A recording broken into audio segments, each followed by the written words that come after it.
Bueno, Amelia, el Listín Diario publica hoy un artículo del expresidente Leonel Fernández y lo ponen como noticia principal en su primera página. Pero es un artículo. Hacen bien porque tiene mucha importancia lo que él diga acerca de la Odebrecht, evidentemente. Y la verdad es que hay que comentar varios aspectos de su artículo.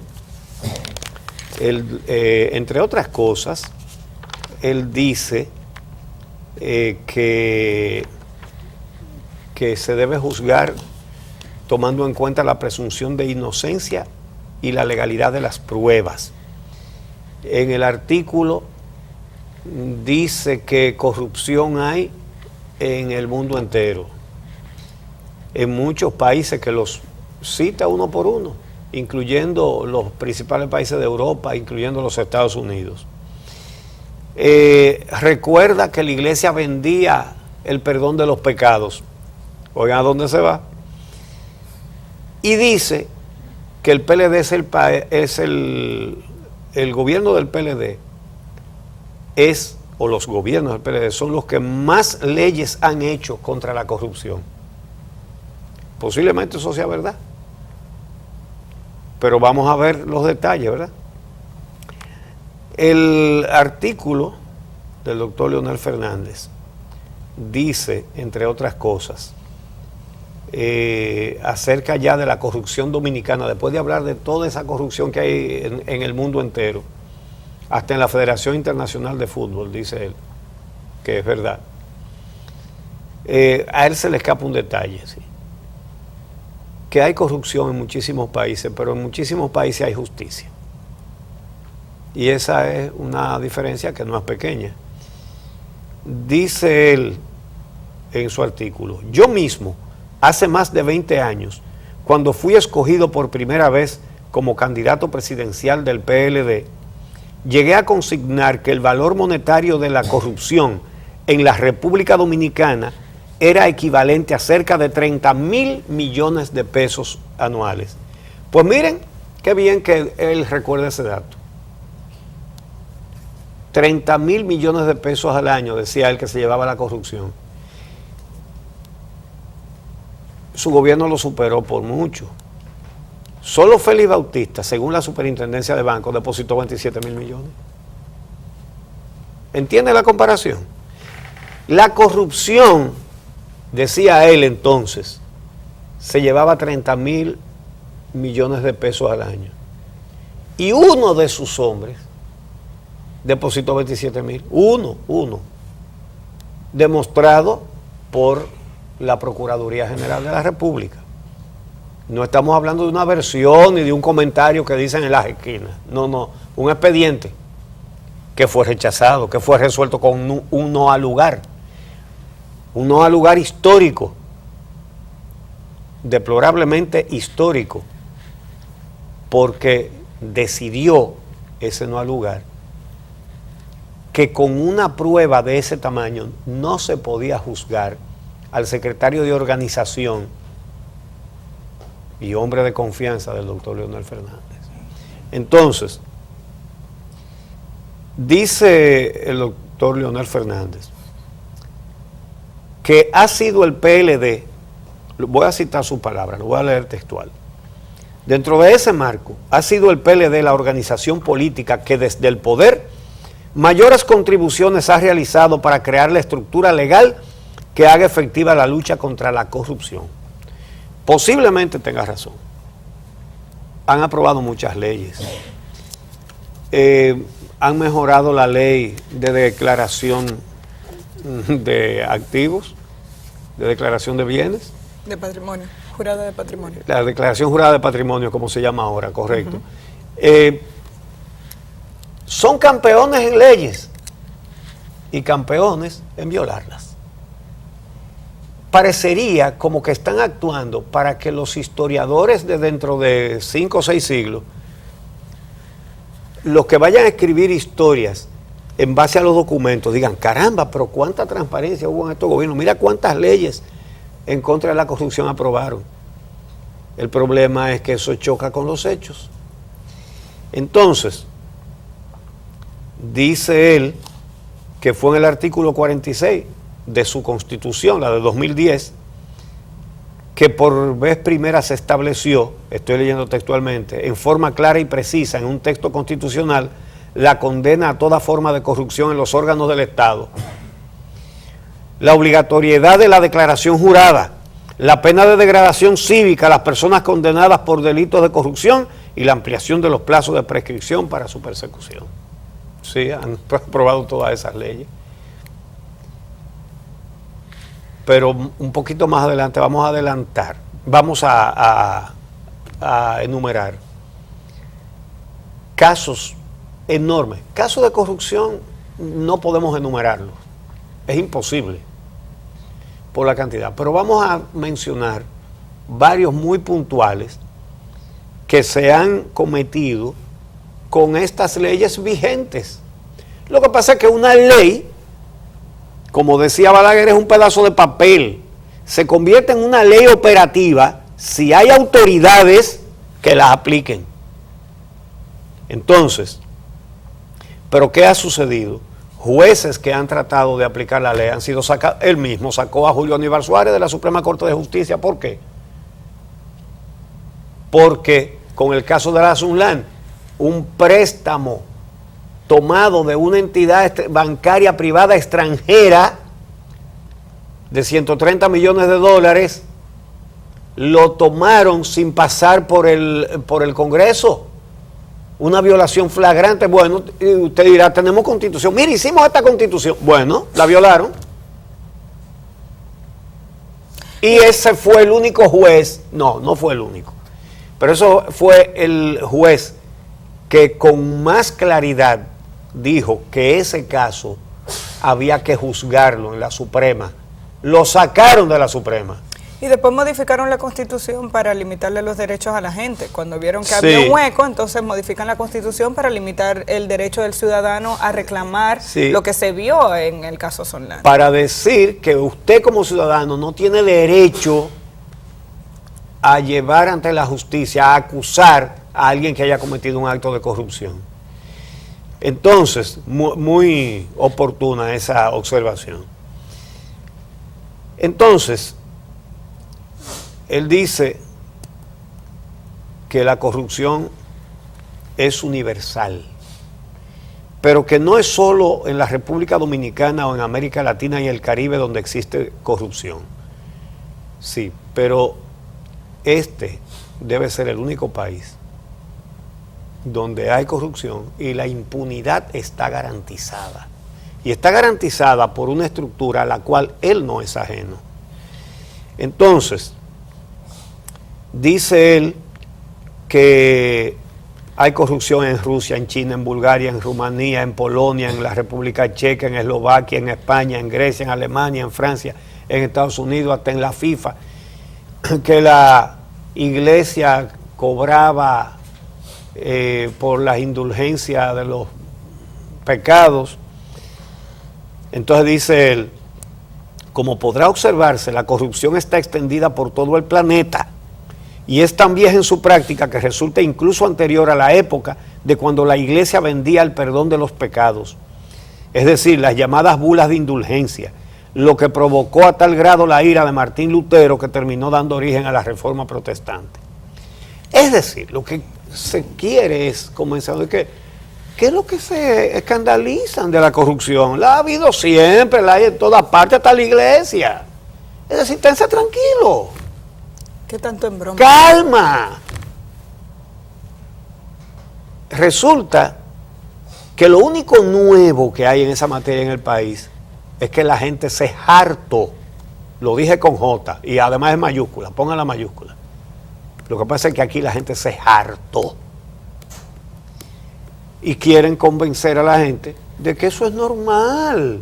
Corrupción en todas partes, corrupción en todos los tiempos, hasta en la iglesia. Así que calma, tranquilo. No. Tranquilo sí, porque se está protestando pacíficamente.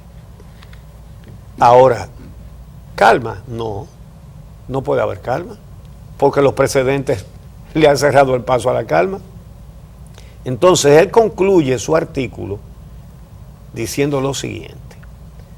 Dice él que lo que se espera es que el órgano judicial actúe tal como se consagra en los principios fundamentales del Código Procesal Penal, con absoluta imparcialidad e independencia. Oigan esto, esto lo escribe Leonel Fernández hoy en el listín, búsquenlo. Que el órgano judicial actúe como se consagra en los principios fundamentales del Código Procesal Penal, con absoluta imparcialidad e independencia, en base al principio de la presunción de inocencia y sujeto al criterio de la legalidad de las pruebas. Bien, de acuerdo con el presidente Leonel Fernández, absoluta imparcialidad e independencia. Entonces, ese caso no lo pueden juzgar los jueces del PLD que él puso en la Suprema Corte de Justicia. Qué bueno que él mismo está diciendo que eso debe ser juzgado con absoluta imparcialidad e independencia. Entonces no pueden ser los jueces que él puso. Eso y ese es el reclamo de hoy en esta sociedad. Ustedes creen, usted cree, amigo, amiga, que se puede hablar de independencia e imparcialidad si este caso lo juzga la mayoría de jueces del PLD que está en la Corte Penal de la Suprema Corte de Justicia.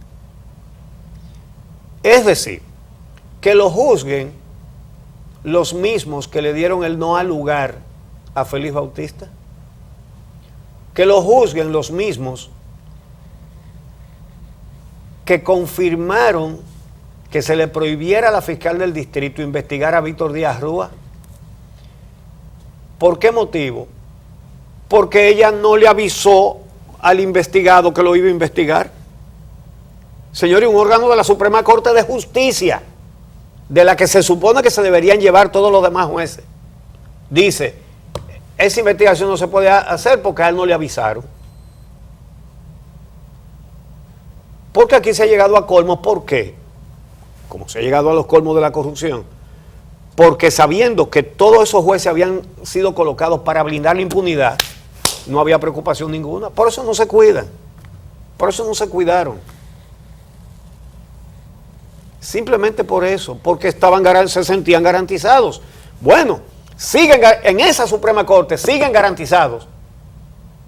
Lo que no puede permitir este país es que ese proceso lo pongan en manos de los mismos de los no al lugar, de las prohibiciones de investigación, los mismos que son subalternos políticos de todos los imputados del partido oficialista. Primero deberían ser recusados por lo que no sean del partido oficialista. Es decir, un imputado de otro partido no debería aceptar que lo juzgue un juez que es del partido contrario. Pero lo segundo, y ya esto tiene más motivación jurídica,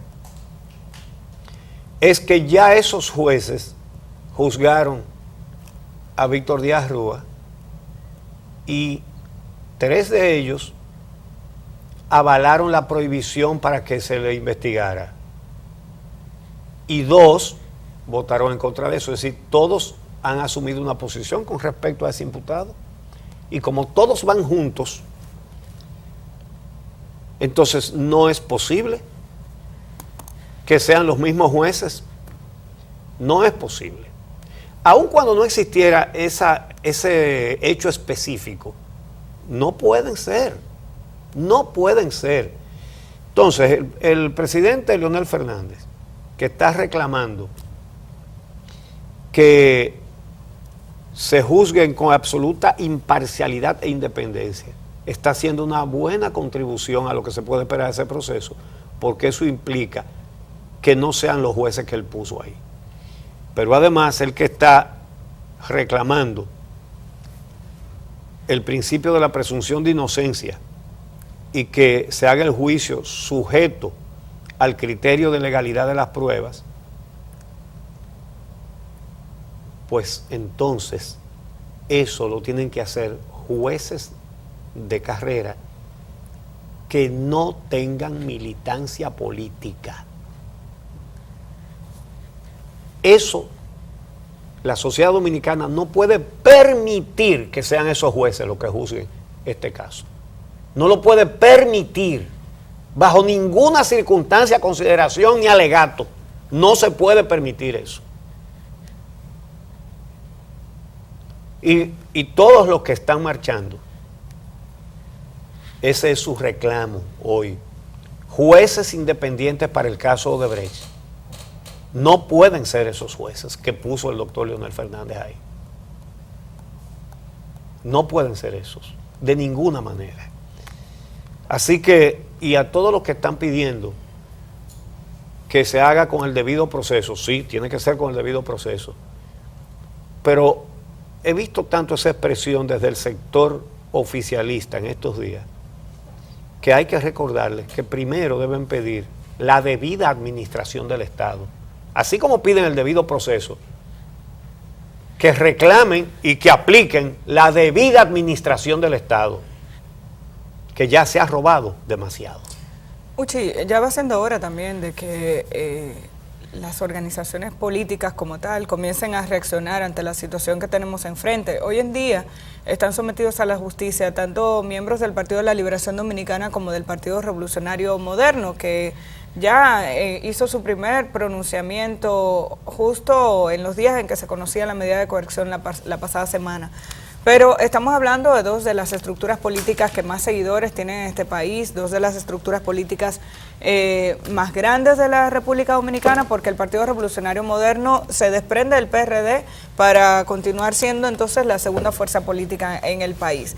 Es sumamente relevante lo que está ocurriendo en la justicia. Vamos a ver qué pasa a la hora de que se llegue a juicio de fondo, que es a lo que todo el mundo aspira, que ocurra con este expediente, porque así como hay jueces ligados al Partido de la Liberación Dominicana, evidentemente ligados al Partido de la Liberación Dominicana en la Suprema Corte de Justicia, así también hay imputados en medio de este expediente que no pertenecen a esa organización política.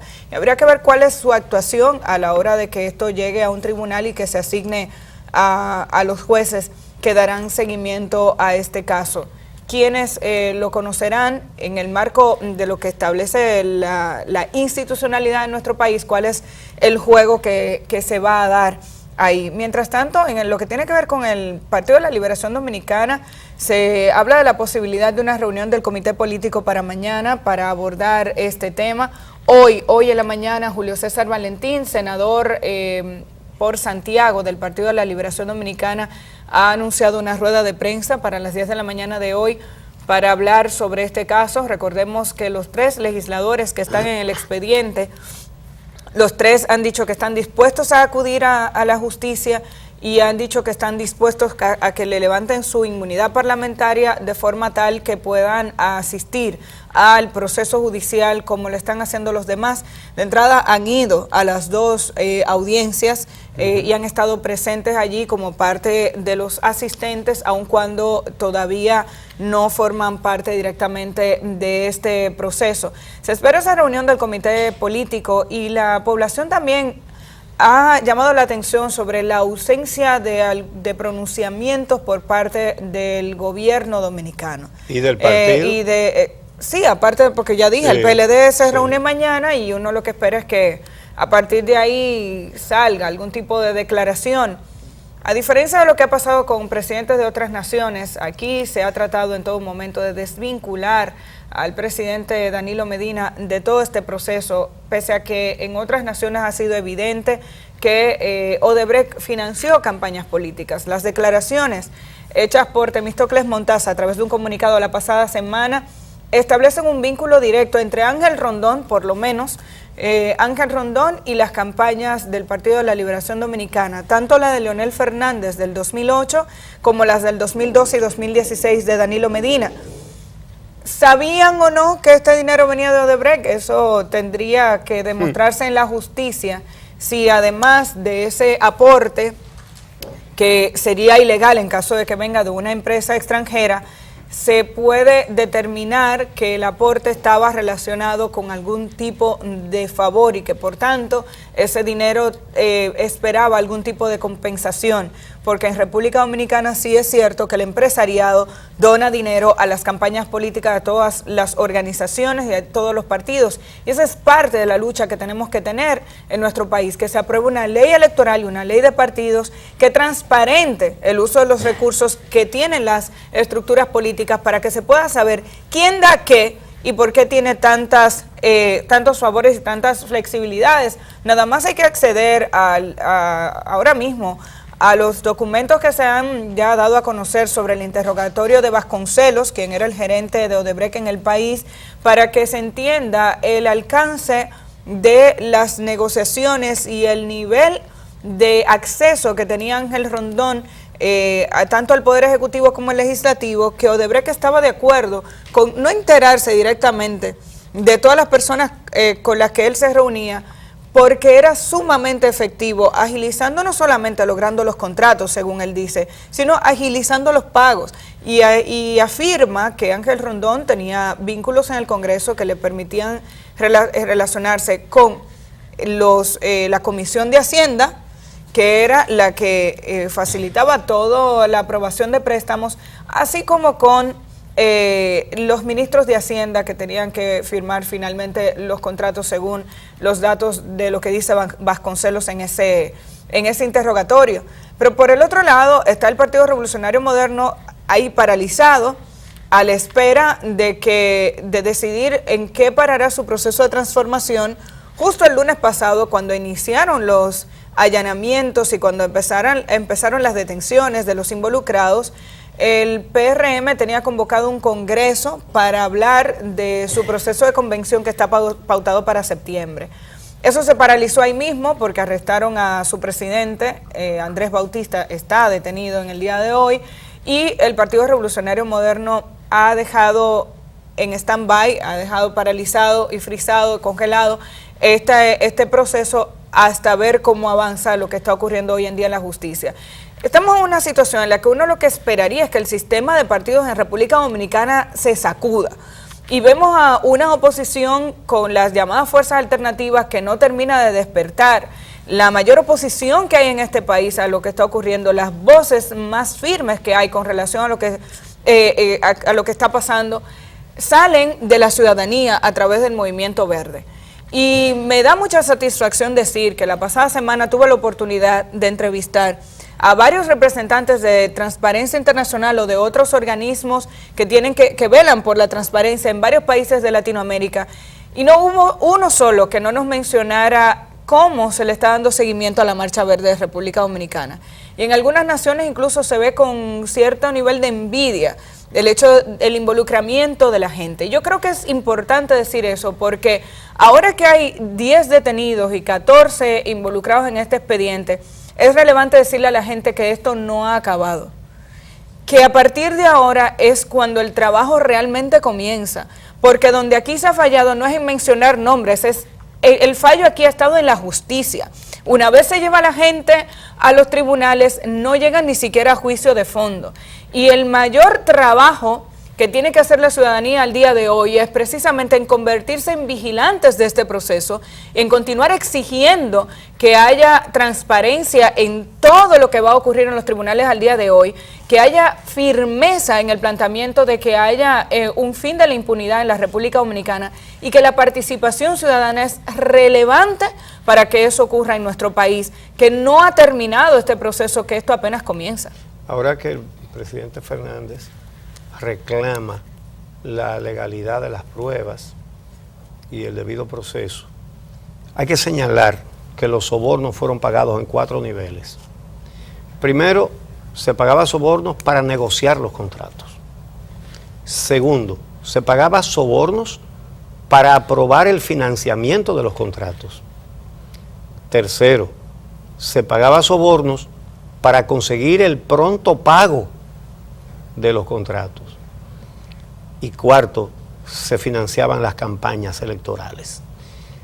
Eso quedó fuera de toda duda con la declaración escrita que envió Temístocles Montaz a todos los periódicos, señalando que él recibió dinero de Ángel Rondón, pero que eran contribuciones a la campaña del partido, no a su pre-campaña, que fue la última, para el último proceso electoral, porque él tampoco fue precandidato ni en el 2012 ni en el 2008, lo fue ahora, pero él dice que las contribuciones que recibió fue para la campaña del partido en el 2012, en el 2008 y en el 2016. En el 2008 como encargado de la campaña del PLD en la provincia de San Cristóbal. En el 2012 como encargado de la campaña del PLD en la provincia de San Juan de la Maguana. Y en el 2016 como encargado de la campaña del PLD en toda la región este. Entonces, él dice que él no sabía que era de la Odebrecht el dinero. Pero resulta que Ángel Rondón tenía contrato de exclusividad con la Odebrecht, es decir, él no trabajaba para más nadie. No, como intermediario, Uchi. Pero él tenía como 40 empresas. Él tiene, sí, empresas. ¿Qué producen? ¿Qué fabrican? ¿Verdad? Entonces, él representaba a la Odebrecht. Esa era su actividad aquí. ¿Que criaba vaca? Bueno, si criando vaca tú puedes sostener a esos niveles campaña de partido. No, él representaba a la Odebrecht. Y eso lo sabían Temístocles Montaje y todos uno por uno lo sabían. Porque a qué era que él se dedicaba desde el 2001. No era más aretear todas las cosas de la Odebrecht. Y eso lo ignoraba un ministro o un dirigente del partido. Estaba financiando la campaña con el dinero de la Odebrecht. ¿De qué iba a hacer? Entonces, pero hay que probarlo. Eso está a la vista. Entonces, lo más significativo es, él ha estado llamando a varios programas de radio y en uno de ellos, él dijo, señores, oigan la naturaleza de este mensaje. Él dijo que a él no le gusta mucho pelear, pero que si lo desesperan, él va a perder los estribos. Una amenaza directa, clara. ¿Y cómo es que se le puede desesperar? Porque a él no le están sacando la lengua, no le están haciendo musaraña, es una acusación que él tiene. Una acusación bien fundamentada. Él alega que sí, que recibió todo ese dinero, pero que eso era el pago de su servicio. Su servicio era conseguir que, por ejemplo, los senadores y los diputados aprobaran, y lo consigue. No hay duda de que lo consigue, ahí está todo. Así que esas cosas han quedado muy claras. Que el Ministerio Público quiera indagar eso es otro cuento. Por eso señalamos que sí, hay corrupción en muchísimos sitios, pero hay justicia. Aquí no la hay. Por eso el Ministerio Público le ha sacado el cuerpo a las sobrevaluaciones, que es donde está el mayor dinero. De manera que aquí el reclamo sin distracción tiene que ser uno en este momento. Jueces independientes para el caso Odebrecht. Ese caso no puede ser juzgado por los militantes del PLD que el presidente Leonel Fernández, que hoy pide juicio observando todo el debido proceso y un juicio imparcial, ¿verdad? No puede ser con los jueces que el doctor Fernández puso en la Suprema Corte de Justicia como representantes de un partido político, como lo puso por el negocio de las corbatas azules en prácticamente todas las cortes. Esos no pueden ser los que juzguen. Algunos han dicho, bueno, pero que esos son los que están ahí, no lo pueden sacar a empujones de ahí. Pueden inhibirse, deberían tener la decencia de Miriam Germán. Deberían inhibirse. Ahora, si no se inhiben, deberían recusarlos. Sobre todo porque ya ellos juzgaron a Víctor Díaz Rúa y lo beneficiaron, dicho sea de paso, con la prohibición a la fiscal del distrito de que lo investigara. De manera que no pueden ser los jueces que puso Leonel Fernández ahí. Tienen que ser jueces independientes. Vamos a hacer la pausa. Cuando regresemos tenemos nuestra primera entrevista con Francisco Álvarez, Pancho Álvarez. Con él vamos a hablar de este caso. Ya tiene unos papeles en la mano, así que vamos a conocer lo que y acaba de desmontarse de un avión. Lo que se ha estudiado de este caso Odebrecht, que mañana tiene su audiencia para conocer las medidas de coerción a los imputados. Más adelante, en una entrevista breve, conversaremos con algunos representantes del movimiento Marcha Verde. ¿Qué ocurrió ayer y cómo se están preparando para la próxima marcha, el Este Marcha, el 11 de junio? Regresamos en breve.